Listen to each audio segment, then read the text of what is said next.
بالله من الشيطان الرجيم. بسم الله الرحمن الرحيم.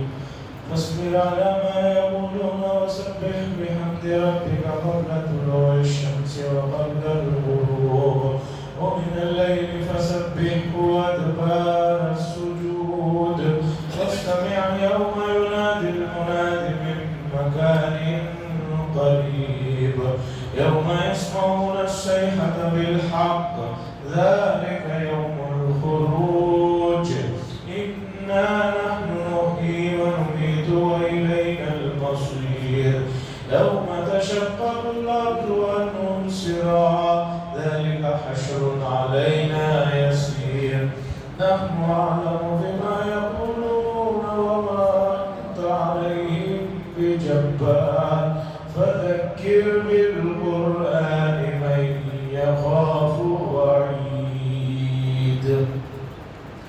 حضرات سورہ قاف کی آخری آیتیں ہیں اور سورہ قاف مکی ہے. اس کے بعد سورہ زاریات سے لے کر سورہ حدید تک درمیان میں سورہ رحمان کو چھوڑ کر سب سورتیں مکی ہیں اور ان سورتوں میں آخرت اور اسی طرح قبر سے متعلق اور قیامت سے متعلق جو مضامین ہیں اور جس اسلوب میں اللہ تعالیٰ نے بیان فرمایا ہے. ایک بہت بڑے مفسر کہتے ہیں کہ کوئی کچھ بھی کر لے قرآن کے خاص طور پر ان آیات کا ترجمہ کما حقہ نہیں ادا کر سکتا. جو مضامین یہاں جس اسلوب میں بیان کیے گئے ہیں اس اسلوب کا لطف، اس کی لذت، اس کی چاشنی اور اس کے اندر کی گہرائی کو اگر کوئی جاننا چاہتا ہے تو اسے عربی ضرور سیکھنا چاہیے. بہت بڑے مفسر نے یہ بات کہی تو میں یہ بتانا چاہتا ہوں قرآن تو اللہ کا کلام ہے. دنیا میں اور بھی زبانیں ہیں جیسے کہ ہماری اپنی مادری زبان اردو ہے جس کی زیادہ سے زیادہ 150-200 سال عمر ہے. یقین مانیے کہ اردو زبان میں بھی بعض حضرات کا جو کلام ہے وہ اتنا اونچا ہے کہ اسے کوئی دوسری لینگویج میں ٹرانسلیٹ کرے تو وہ مزہ نہیں آتا. مثلا علامہ اقبال کے اشعار ہیں. اب اگر ان اشعار کو کوئی آدمی کہے کہ وہ بہت اچھے اشعار ہیں، آپ ذرا کنڑا میں اسے ٹرانسلیٹ کرو تاکہ ہم سمجھیں. ترجمہ ٹرانسلیٹ میں کر دیں گے کنڑا میں، لیکن اردو میں پڑھتے ہوئے جو لذت ہے، اردو میں پڑھتے ہوئے اس کے جو مزہ ہے، کیا وہ کنڑا میں یا کسی لینگویج میں آ سکتا ہے؟ علامہ اقبال پر عربی میں پی ایچ ڈیاں ہو چکی ہیں ان کے اشعار پر. لیکن بات یہی ہے کہ کسی زبان کا دوسری زبان میں انسان کبھی کر نہیں سکتا تو اللہ کے کلام کا لطف کون کیا بیان کر سکتا ہے. اس بات کو ذہن میں رکھتے ہوئے اب سنیے آگے کی آیتیں. اس سے پہلے کی آیت آخری گزشتہ ہفتہ یہ آئی کہ اللہ نے فرمایا کہ ہم نے 6 دنوں میں زمین آسمان اور اس کے درمیان کی چیزوں کو بنایا اور ہمیں تھکن چھو کر تک نہیں کی کہ 6 دن میں بنا دیا تو ایک دن ہم آرام کرنے کے لیے رکھ لیے، ایسا نہیں. اور مکے کے زمانے میں رسول اللہ صلی اللہ علیہ وسلم پر تانے لوگ کستے تھے، نعوذ باللہ. تو اللہ آگے رسول اللہ صلی اللہ علیہ وسلم کو تسلی دے رہے، کہہ رہے فَاصْبِرْ عَلَىٰ مَا يَقُولُونَ، صبر کیجئے اس چیز پر جسے یہ کہہ رہے ہیں. آپ کی شان میں جو کچھ یہ باتیں کر رہے ہیں آپ صبر کیجئے اور اس صبر کو آسان بنانے کے لیے اللہ نے نسخہ بتایا وَسَبِّحْ بِحَمْدِ رَبِّكَ، اور اللہ کی حمد کے ساتھ تسبیح بیان کرتے رہیے.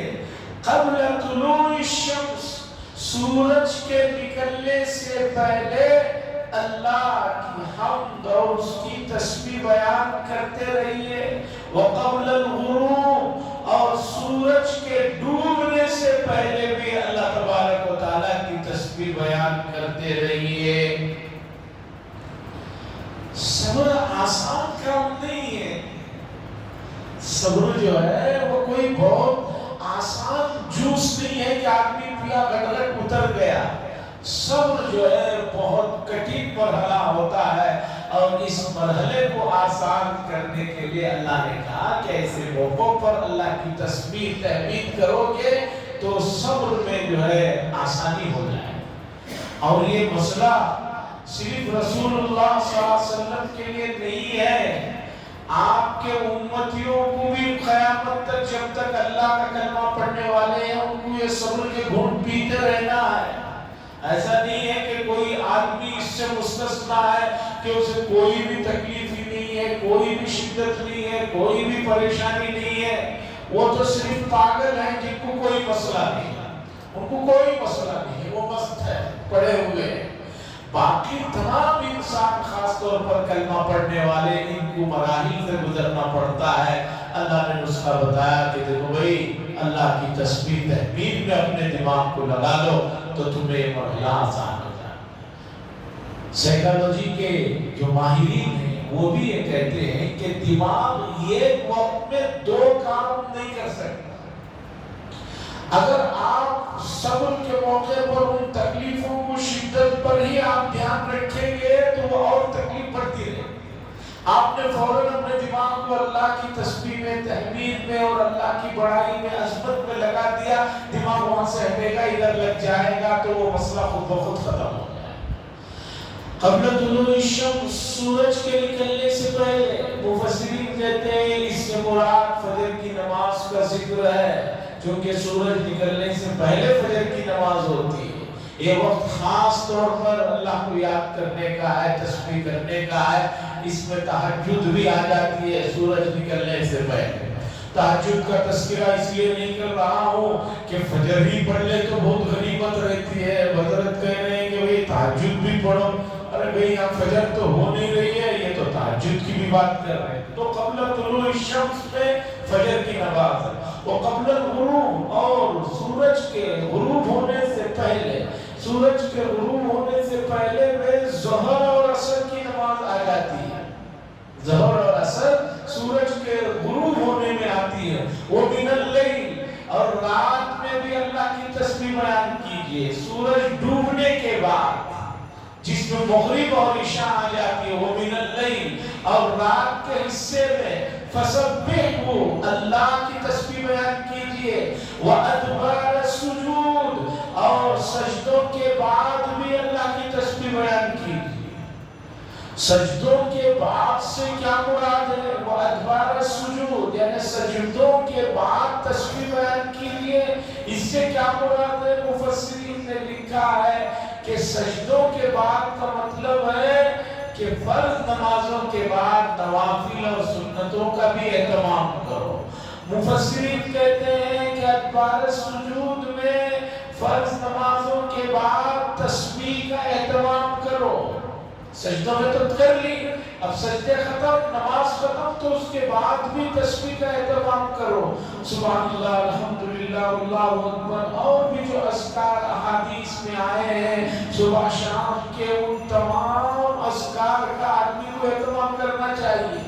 کم از کم صبح 100 مرتبہ جو ہے نمازوں کے علاوہ 100 مرتبہ سبحان اللہ، الحمدللہ، اللہ اکبر کا اہتمام کریں۔ رات میں جو ہے اہتمام کریں، سونے سے پہلے اہتمام کریں۔ تسبیح، تقدیس، تحمید بہت آسان ہے، اور اللہ کے نبی صلی اللہ علیہ وسلم نے بڑے مختصر الفاظ میں بات سکھائی۔ سبحان اللہ، الحمدللہ، اللہ اکبر۔ ذہن میں بھی رکھیے، سبحان کے معنی یہ ہے کہ انہیں تمام طرح کی پاکیاں اللہ کے لیے ہیں۔ الحمدللہ، تمام تعریفیں، تمام خوبیاں اللہ کے لیے ہیں۔ اللہ اکبر، اللہ ہی سب سے بڑے ہیں۔ یہ تسبیح ہے۔ فسبحوا، تسبیح کیجئے، وادبار السجود، اور سجدوں کے بعد، سجدوں کے بعد میں مفسرین نے 2 قول نقل کیے۔ ایک تو یہ ہے کہ ذکر کرنا، اور دوسرا یہ ہے کہ اس میں نوافل اور سنت سب شامل ہو جائیں گے۔ اب آگے اللہ فرماتے ہیں وَاسْتَمِعْ يَوْمَ يُنَادِ الْمُنَادِ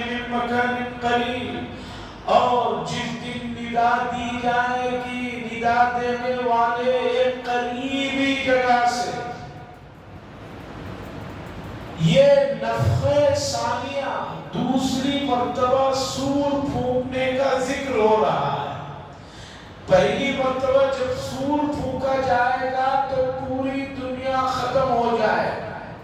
اس کے ایک مدت کے بعد حضرت اسرافیل علیہ السلام ملک شام میں، فلسطین میں، بیت المقدس کے پاس صخرہ ایک جگہ ہے، وہاں پر کھڑے ہو کر دوسری مرتبہ سور پھونکیں گے۔ جب دوسری مرتبہ سور پھونکیں گے اس میں یہ کہیں گے کہ اے مردہ ہڈیوں، اور بھی الفاظ کہہ کر کہیں گے کہ اللہ کے دربار میں حاضر ہو جاؤ۔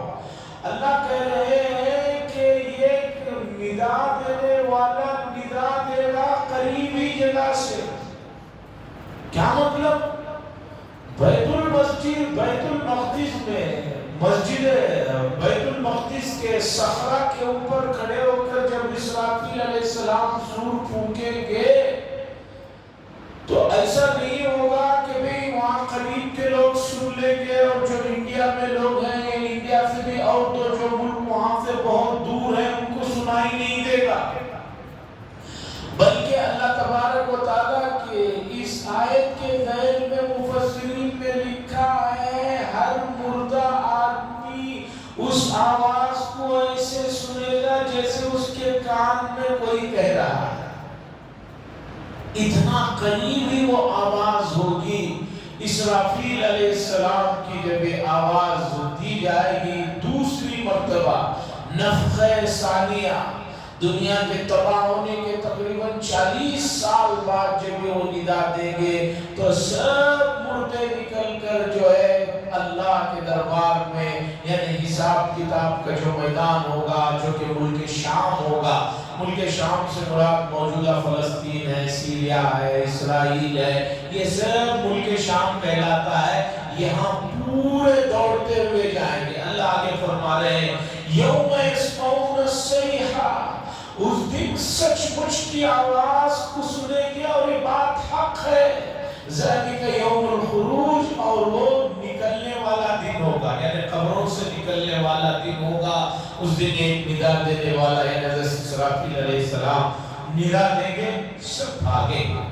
آگے اللہ فرما رہے ہیں اِنَّا نَحْنُ نُحْيِي، بے شک ہم ہی ہیں جو تمہیں زندہ کرتے ہیں اور تمہیں موت دیتے ہیں، وَنُمِيتُ، اور تمہیں موت دیتے ہیں، وَإِلَيْنَا الْمَصِيرُ، اور مرنے کے بعد چھٹی نہیں ہوگی، پھر دوبارہ تمہیں لوٹ کر ہماری طرف آنا ہے۔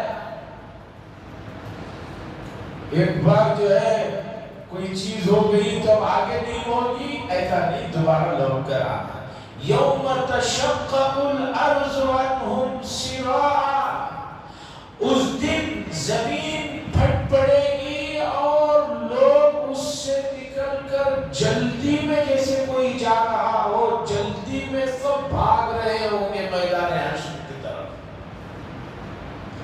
زمین کو وہ جو آواز دینے کے بعد زمین سے نکلیں گے جسم، اور پورے جیسے اندر سے کوئی بھاگ کر جا رہا ہو قبر سے، اس طرح وہ نکلیں گے اور حشر کی طرف بھاگ رہے ہوں گے۔ اللہ فرما رہے ہیں ذالک حشر علینا یسیر، اور یہ حشر کرنا، یہ جمع کرنا علینا یسیر، ہمارے لیے بہت آسان ہے۔ وہ ایک آدمی کے لیے کام بہت مشکل ہوتا ہے، جو پڑھنے والے نہیں ہوتے ہیں ان کو کہا جائے 100 صفحے پڑھ لینا ہے، کہتے ہیں کہ یہ تو بہت بڑا پہاڑ ہے، اور جو پڑھنے والے وہ 100 صفحے کیا 200 صفحے بھی رات کو پڑھ لیتے ہیں، اور اس میں سے جو ضروری پوائنٹ رہتے ہیں ان پوائنٹ کو جو ہے وہ نوٹ کر لیتے ہیں کہ بھئی یہ اس پیج میں ضروری پہ نوٹ ہے، اسے نوٹ کر لیتے ہیں اور اسے ذہن میں بٹھا لیتے ہیں۔ اور جن کے لیے نہیں ہوتا وہ کہتے ہیں کہ بھی بہت بڑا کام دے دی۔ اللہ کہے ذالک حشر علینا یسیر، اور اس طرح جمع کرنا ہمارے لیے بہت آسان ہے۔ اب پھر اللہ تبارک و تعالی رسول اللہ صلی اللہ علیہ وسلم کو تسلی دے رہے ہیں، نحن اعلم بما یقولون، ہم جانتے ہیں بہت زیادہ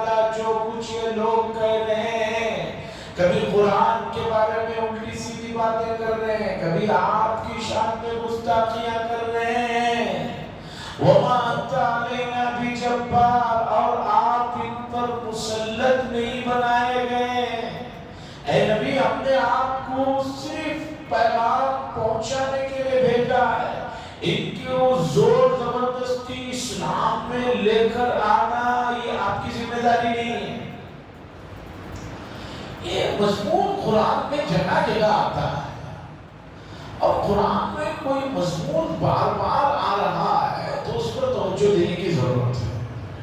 موجودہ زمانے میں امت مسلمہ نے خاص طور پر وہ حضرات جو کچھ دینی سمجھ بوجھ رکھتے ہیں، ان کو یہ مضمون ذہن میں رکھنا چاہیے۔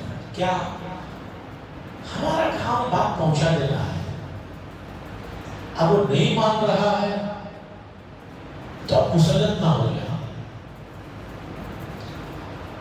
بعض لوگ اسے نہ سمجھنے کی وجہ سے کیا کرتا ہے کہ کہنا ہی چھوڑ دیتے ہیں، کسی کو آتے آتے نماز کو بلاتے ہیں، ایک بار دو بار چار بار بولے، اس کے بعد بولتے نہیں حضرت تمہیں آتا نہیں، بولنا بیکار۔ ارے بھائی آپ جب جب بولیں گے تم ثواب ملے گا، انہیں آئے نہ آئے آپ اس پر مسلط نہیں ہیں، آپ کو بولتے رہنا ہے، مایوس نہیں ہونا چاہیے۔ اب جیسے کہ مثال کے طور پر یہ سیاحت کا معاملہ نہیں ہے، یہ سیاحت کو میرا خیال ہے کہ سب سے پہلے سے 4-5 مہینوں سے ہم لوگ مسلسل، بلکہ رمضان میں بھی ذمہ داروں نے، صدر صاحب نے کہا کہ بھی ذرا ابھی سے ذرا بولیے، تو رمضان میں چونکہ اس رات میں لوگ پورے رہتے ہیں 27ویں شب میں، تب سے ہم لوگ بول رہے ہیں۔ اور آپ کو جان کر حیرت ہوگی کہ کرناٹک میں تقریباً 1 کروڑ لوگ ابھی تک ملے ہی نہیں ہیں۔ اخبار کی رپورٹ کے مطابق جو ووٹر لسٹ میں جن کے نام ہیں ان میں سے 1 کروڑ لوگ آئے ہوئے ہیں۔ خیر اب 1 کروڑ کا وہ پورے اسٹیٹ کا تو ہم نہیں کہہ سکتے، آپ لے لیجیے ہمارے محلے کا، اتنا تو ہم 4 گلیاں دیکھ سکتے۔ ہمارے محلے کی رزلٹ یہ ہے کہ کچھ لوگ نہیں لیے، 400 لوگ تک نہیں لیے۔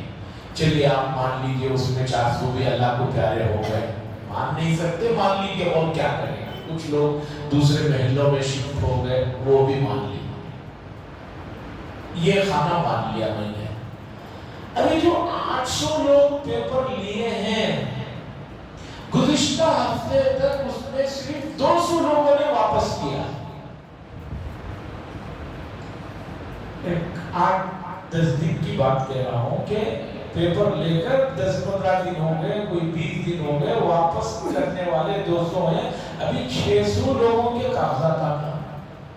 اب وقت کم ہے، کہہ رہے ہیں کہ اور وقت بڑھ گیا، ٹھیک ہے بھی بڑھ گیا۔ آپ کو معلوم ہے کہ اس وقت دنیا ایک سب سے نازک چیز پر چل رہی ہے، وہ ہے نیٹ۔ اتنی نازک ہے کہ اسے کہیں آپ پکڑ بھی نہیں سکتے، کہیں کرنٹ نہیں آ رہا تو آپ وہ ایک درست کر دے سکتے ہیں، دیوار کو سیدھا کر سکتے، سسٹم ڈاؤن ہے، ختم۔ اب پورے لوگ جب آخر وقت میں لے کر جائیں گے تو سسٹم ڈاؤن ہو جائے گا۔ اب آپ بتائیے کہ سسٹم ڈاؤن ہو گیا تو کیا کریں گے؟ کوئی بھی کچھ بھی نہیں کر سکتے۔ اور عجیب بات ہے کہ سسٹم کا مسئلہ آئے دن بیانوں میں بھی دیکھنے کو ملتا ہے۔ کبھی بیان میں 3 بجے کے بعد جو وہ کہتا ہے کہ سسٹم ڈاؤن کب ہوگا اللہ عالم۔ آدمی کہتا ہے یار کیا کریں، بیان میں اتنا مالی لے کے ان کا سسٹم ہی ڈاؤن ہے، او ٹی پی نہیں آ رہی، جب تک او ٹی پی نہیں آئے گی ہم کچھ نہیں کر سکتے، سسٹم ڈاؤن۔ تو دیکھیے اب اس سب کے باوجود مجھے ان آیات سے بڑی طاقت اور ہمت ملتی ہے کہ جب ہم ان پر مسلط تھے، ہمارا کام بتاتے رہتے ہیں، ہم مسلسل بتا رہے ہیں، جمعہ بھی بتا رہے ہیں، دوسرے بھی جب بھی موقع ملنا بتا رہے ہیں کہ بھی کر لو، اور پرسنل بھی جب لوگ ملاقات کر رہے ہیں تو میں پوچھ لے رہا ہوں کر رہے ہیں کہ نہیں کیے۔ تو اللہ فرماتے ہیں نحن اعلم بما یقولون، ہم جانتے ہیں جو کچھ آپ کے بارے میں کہہ رہے ہیں، وما انت علیہم بجبار، اور آپ ان پر زبردستی مسلط نہیں ہیں۔ فذکر بالقرآن، بس آپ نصیحت کیجیے قرآن کے ذریعے. کسے نصیحت کیجیے؟ من یخاف وعید، جو ہمارے وعید سے، ہم نے جو نہ ماننے والوں کو دھمکیاں جو دی ہیں ان سے جو ڈرتا ہے اسے نصیحت کیجیے، وہ اثر قبول کر لے. جیسے ہم مسلمان ہیں، ہمیں اللہ کا ڈر ہے، رسول کی محبت ہے، تو اگر مسلمان کو جو ہے بتایا جائے گا کہ ایسا مت کرو ایسا مت کرو تو وہ نصیحت قبول کر لیتا ہے. فذکر، پس نصیحت کیجیے بالقرآن، قرآن کے ذریعے سے، قرآن کے اسلوب سے. تو سب چیزوں کے لیے قرآن کی بڑی اہمیت ہے. اور دکھ کی بات یہ ہے کہ لوگ قرآن مجید کو نہ پڑھتے ہیں، نہ کھولتے ہیں، نہ اس کی طرف توجہ دیتے ہیں. پورا فوکس امت کو لائٹ پر لانا ہے تو جو ہے قرآن کی طرف ان کو لانا ہوگا، ان کو قرآن کھلوانے تک ان کو چھوڑنا نہیں ہوگا. دیکھیے بعض طبیعتیں ہوتی ہیں، طبیعت بگڑ گئی ہے موجودہ زمانے میں، فوراً آخری میں کہتے ہیں یہ ماں نہیں کرا. یہ ماں نہیں کرانے سے پتہ چلتا ہے کہ بھئی کہاں کہاں کیا ڈیمیج ہوا ہے، پھر اس حساب سے یہ کرتے ہیں. تو امت میں جو بگاڑ آیا ہے، روحانی اس بگاڑ کا حل قرآن مجید سے جوڑنا ہے، ہر ایک کو جوڑنا ہے. میں یہ واقعہ سناتا چلوں چونکہ 15 اگست میں قریب میں آنے والی ہے. اگست کی 2 تاریخ ہے. امت کا نوجوان طبقہ جانتا نہیں کہ آزادی میں امت کے جیادوں کا کیا رول رہا ہے. شیخ الہند حضرت مولانا مفتی محمود الحسن صاحب قدس سرہ مالٹا کی جیل سے کالے پانی سے جب واپس آئے ہیں، انگریزوں نے ان کو جب چھوڑا ہے تو یہ ملک کی آزادی سے پہلے کا واقعہ 1947 کا جب واپس آئے ہیں تو آنے کے بعد حضرت نے کہا کہ جیل کی تنہائیوں میں امت کے بگڑتے ہوئے حالات اور ان کے زبان پر جب بھی غور کیا تو مجھے 2 چیزیں سمجھ میں آئی. اب میں زندگی کا جو حصہ بچا ہے انہی 2 چیزوں پر کام کروں گا. شیخ الہند مفتی محمود الحسن صاحب قدس سرہ کوئی معمولی درجے کے آدمی نہیں ہے، بہت بڑے آدمی ہیں.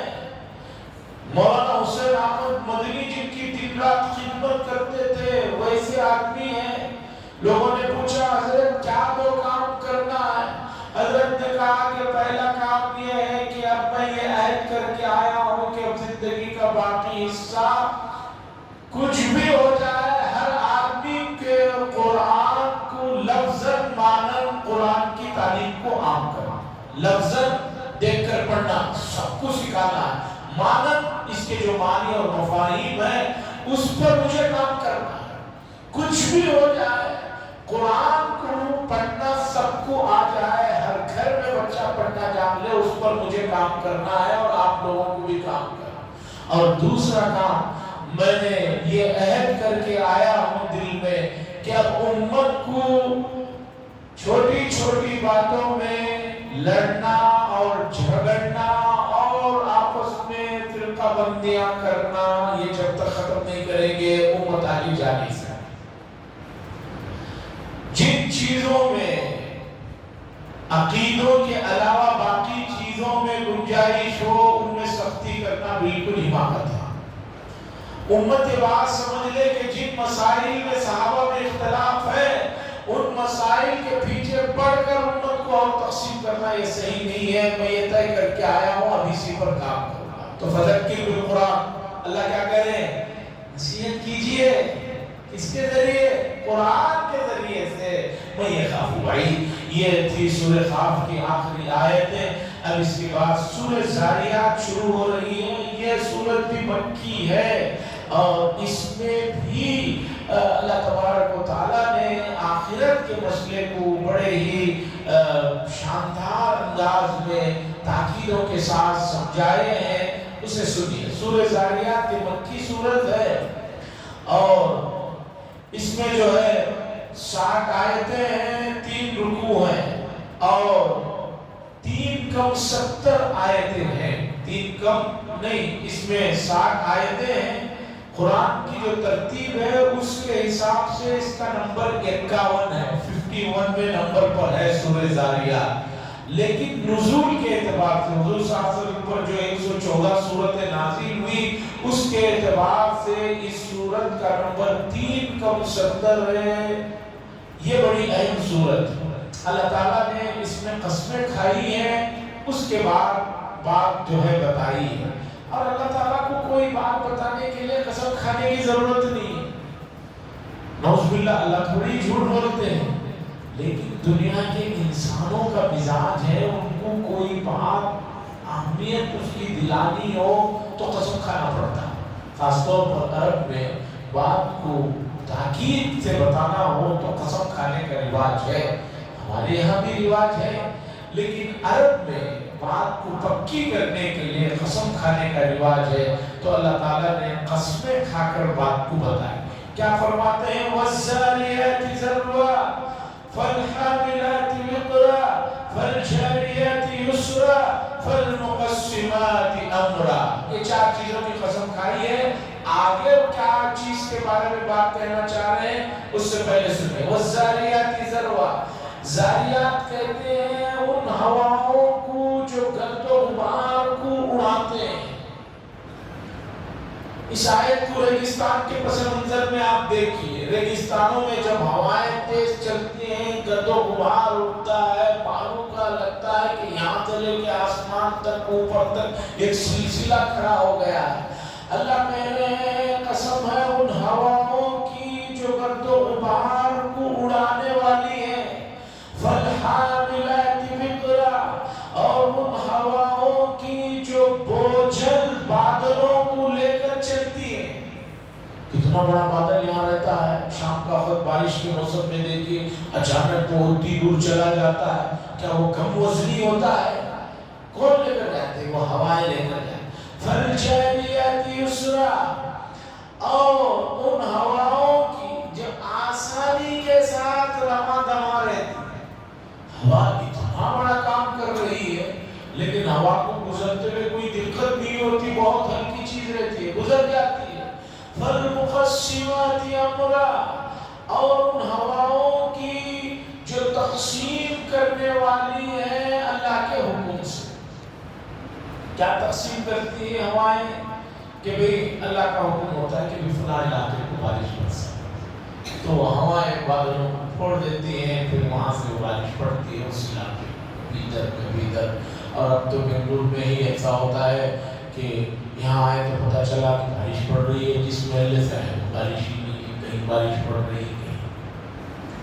4 چیزوں کی قسمیں، ان چاروں میں ہواؤں کی قسم کھائی گئی ہے کہ ہوا کی یہ صفت ہے، یہ صفت ہے، یہ صفت ہے، چلانے والی، وزن کو لے جانے والی۔ ایک تفسیر اس کی یہ ہے۔ ایک دوسری تفسیر ہے، مفسرین نے کہا کہ یہاں پر 4 الگ الگ چیزوں کی قسمیں کھائی گئی۔ پہلی تفسیر کے مطابق چاروں چیزیں ہوا کی صفت ہے کہ ہوا میں یہ ہے، ہوا میں یہ ہے، یہ ہوا، یہ ہوا، یہ ہوا۔ ایک دوسری تفسیر مفسرین نے کہا، اس میں انہوں نے کہا کہ پہلی آیت میں ہوا کا تذکرہ ہے، دوسری آیت میں دوسری چیز کا، تیسری میں تیسری کا، چوتھی میں چوتھی کا۔ اب کیا ہے وہ سنیے۔ وَالزَّارِيَاتِ ذَرْوًا، قسم ہے ان ہواؤں کی جو گرد و غبار کو اڑانے والی ہے۔ فَالْحَامِلَاتِ وِقْرًا، یہاں پہلی تفسیر کے مطابق ہم نے کہا کہ ان ہواؤں کی جو چلتی ہے لے کر، مفسرین کہتے ہیں یہاں حاملات سے مراد ان بڑے بڑے بادلوں کی ہیں جو چلتے رہتے ہیں۔ اللہ بادلوں کی قسم کھا رہے ہیں۔ فَالْجَارِيَاتِ يُسْرًا، پہلے ہم نے تفسیر میں کہا کہ ہوائیں جو بہت آسانی سے چلتی ہیں، دوسری تفسیر کے مطابق کشتیاں جو پانی میں بڑے آرام سے چلتی رہتی ہیں۔ کتنی وزنی ہوتی ہے کشتی، نارمل آدمی 100 گرام کی کوئی چیز ڈالے پانی کے اندر چلے جاتی ہے۔ اور کشتیاں جو آج کل بڑی بڑی کشتیاں ہیں، خاص طور پر یورپ اور امریکہ میں لوگ چھٹیاں کشتیوں کے ذریعے سے کرتے، ایسا لگتا ہے جیسے پورا میناج نگر ہے، کئی کئی فلور بنے ہوئے اور نہ جانے کیا کیا ہے۔ تھوڑا بہت کیرلا میں بھی آپ کچھی وغیرہ میں جائیں گے، اندر جائیں گے پیسے دے کر تو وہ بڑی کشتیاں بہت دور اندر کھڑی رہتی ہیں، بالکل بارڈر تک نہیں لا سکتے ان کو۔ کرکٹ اسٹیڈیم ہے، فٹ بال کا گراؤنڈ ہے اور خدا جانے کیا کیا ہوتے ہیں۔ اللہ کہہ رہے فَالْجَارِيَاتِ يُسْرًا کہ وہ کشتیاں جن کو اللہ تعالیٰ آسانی کے ساتھ پانی میں چلا رہے ہیں، فَالْمُقَسِّمَاتِ أَمْرًا اور ان فرشتوں کی قسم جو اللہ کے حکم سے کھانے کو رزق کو جو ہے تقسیم کرتے ہیں۔ فرشتوں کی ذمہ داری ہے کہ نہیں یہاں پانی برسایا جائے تاکہ وہاں کھیتی ہو، تاکہ وہاں کے لوگوں کو کھانا ملے، جانوروں کو یہ ملے۔ تو فَالْمُقَسِّمَاتِ أَمْرًا یہاں ان فرشتوں کی قسم جو اللہ کے حکم سے یہ کام کرتے ہیں۔ چاہے ہواؤں کی صفت مانیے یا یہ دوسری صفت مانیے، اللہ نے چار چیزوں کی قسم کھائی۔ اب آگے سنیے اللہ کیا کہتے ہیں، اِنَّمَا تُوعَدُونَ لَصَادِقٌ بے شک تم لوگوں سے جو وعدہ کیا جا رہا ہے قیامت کا وہ بالکل سچا ہے، ہو کر رہے گا۔ کفار کہتے ہیں نبی مرنے کے بعد کیا ہوگا، ہم اٹھیں گے نہیں اٹھیں گے۔ اللہ کہہ رہے ہیں اتنی قسمیں کھانے کے، اِنَّمَا تُوعَدُونَ لَصَادِقٌ جزیز کے جو کچھ تم سے وعدہ کیا جا رہا ہے وہ سچا ہے۔ وَإِنَّ الدِّينَ لَوَاقِعٌ اور بے شک جزا و سزا یعنی بدلہ یہ دے کر رہا جائے گا، یہ ہو کر رہے گا، اس سے چھٹکارا نہیں۔ کوئی آدمی کہے کہ بھئی جو کچھ کر رہا ہوں یہی ہوں، آخرت کو کچھ جزا سزا نہیں ہے۔ اللہ کہہ رہے ہیں وَإِنَّ الدِّينَ لَوَاقِعٌ بے شک جزا و سزا ہو کر رہے گی، بدلہ دیا جائے گا، اس سے انکار نہیں ہے۔ آگے اور کچھ چیزوں کا ذکر ہے، وہاں بھی قسمیں ہیں اور آگے بڑے مضامین ہیں۔ اللہ سے دعا فرمائے اللہ تبارک و تعالی ہمیں قرآن مجید کو سیکھنے کی، سمجھنے کی، اس پر عمل کرنے کی توفیق اور سعادت نصیب فرمائے۔ الحمدللہ رب العالمین، اللہم صل علی سیدنا شفیعنا نبینا حبیبنا مولانا محمد وآلہ وسلم۔ اللہم انت السلام منک السلام تبارک یا ذا الجلال والإکرام۔ صلی اللہ تعالی وسلم علی خیر وعلى آله وصحبه أجمعين والحمد